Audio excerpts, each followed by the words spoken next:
Do you know who's here today? Suzanne Taylor, because she made a documentary that I loved about crop circles. And a lot of people are like, what do you mean crop circles? Explain to the people in general what the crop circle is. What do That's crop circles. This right here, I got crop circles everywhere. I can't believe it. I told you I'm your lady. I'm not one of those people who thinks it's fake. I think it's real.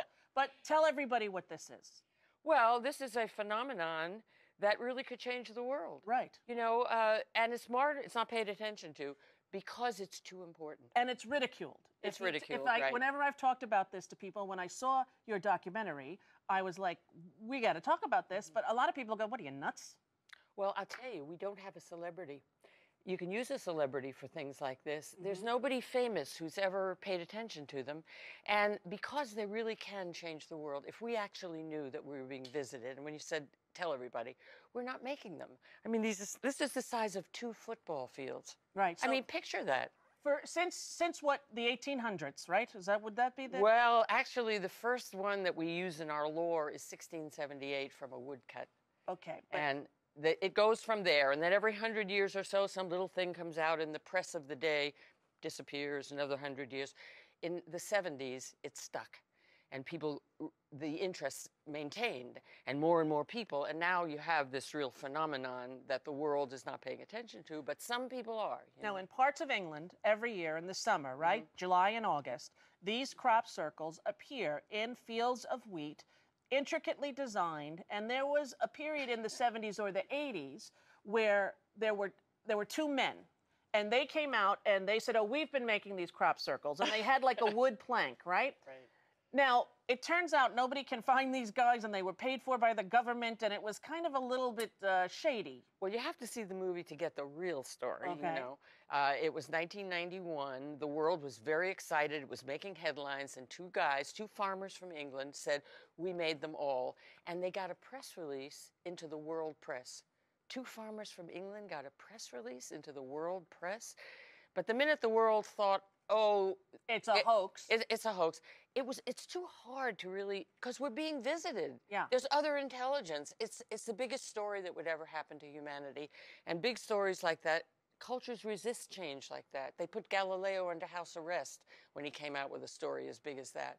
So ever since then, you know, it's been a hard sell, although there's a rabid community of people who pay attention to it, who do research on it.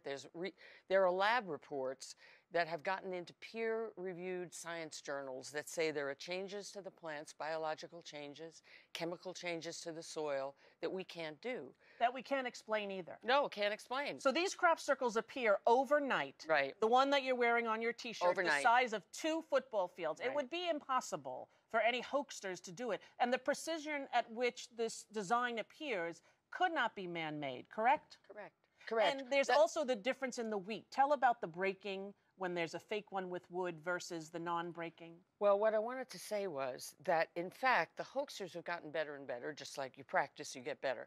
So what they've gotten better at is pressing the crop down. That's the essential pattern, you know, you see from the air. Some is down, some is up. But there's so much going on inside there that they can't do. There are little features, little woven things going on. The crop will weave over and under. You look at that and you go, oh, I mean, no people could possibly do that. It's not just smushed. If you see this documentary, you'll see. No. You decide for yourself. The name of the documentary. It's called What on Earth? ? And you can watch it on Amazon, Netflix. You can... not Netflix, but iTunes. iTunes. We're working on Netflix. If everybody would request it in their queue, we would be very grateful. Okay, because it's really a wonderful documentary. And thank you. Inside of these crop circles, strange phenomenon has occurred, right? Cell phones don't work. Yes. You see that all in my movie, as you know. And if you stick your arm outside of the crop circle, the cell phone gets reception. Right. But you move it here into the crop circle, no reception. Right, right. Cameras fail, batteries fail. Fresh project. I just charged my battery.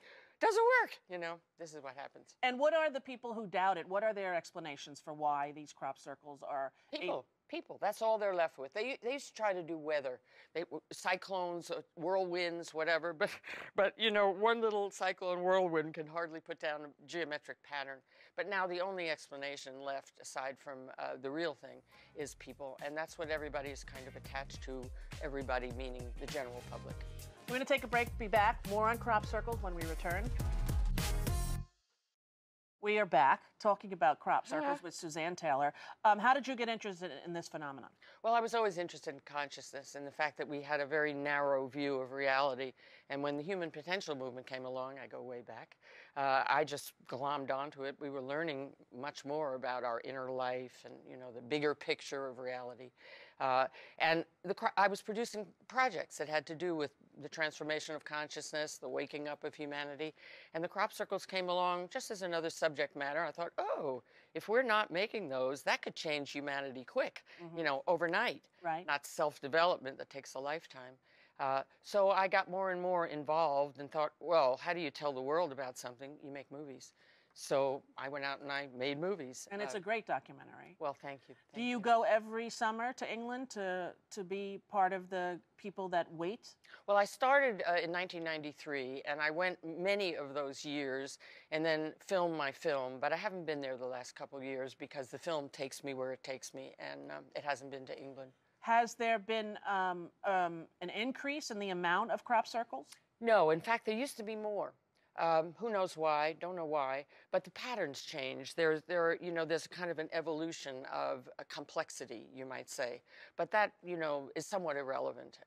You know, there's lots of stuff about that you see in my movie about the different pattern groups. And what about the people who meditated? Please show us something that we will recognize. Indeed. That was kind of freaky. You know, I was a little concerned about putting that in the movie because it sounded freaky. Right. However, I thought, you know, it's one of the real aspects of them. The mind seems to end up getting crop circles. Even you drive by a field and you go, oh, that would be a good field for a new crop circle. Next day, there's a crop circle there. Ooh, you know, I thought, oh, people are going to believe this. But the only stories I put in the movie were the ones where I knew the people. So there were Japanese people, right? And they were getting together. Tourists, yeah. And they were meditating. They were saying, please make a crop circle that can be identifiable so that we will know based on our culture that you are speaking to us. Right, so we got origami. Origami. Right, a crop circle is clearly origami, you know. There was one, too, that was Hello Kitty.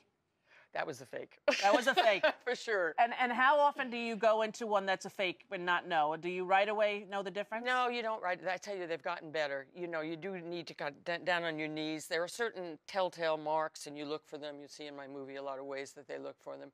There are signs. But sometimes when people have trampled them, and it's a big tourist attraction in England, when people have trampled them, the signs are not so clear anymore. And so there's a confusion over there. And sometimes a lot of kind of investigation, and all of a sudden, oh, we got all this analysis. It's a fake, you know, waste of energy, waste of time. Who do you think these visitors are? $64,000 question. I'm just asking. Don't know. Another dimension? Collective consciousness?